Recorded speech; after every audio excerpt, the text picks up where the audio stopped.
The telescopic bracelet goes as this, and one route over another and over another. It articulates by a stack guide.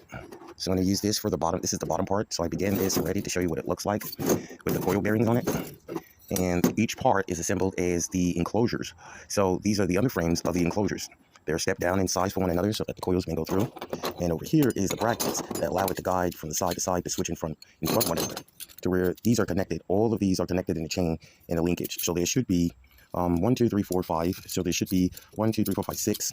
And it slides like that, back and forward, down from the system. So where 1 is connected to the side and connects to number 1 from the inside, and the number 2 bracket to the outside.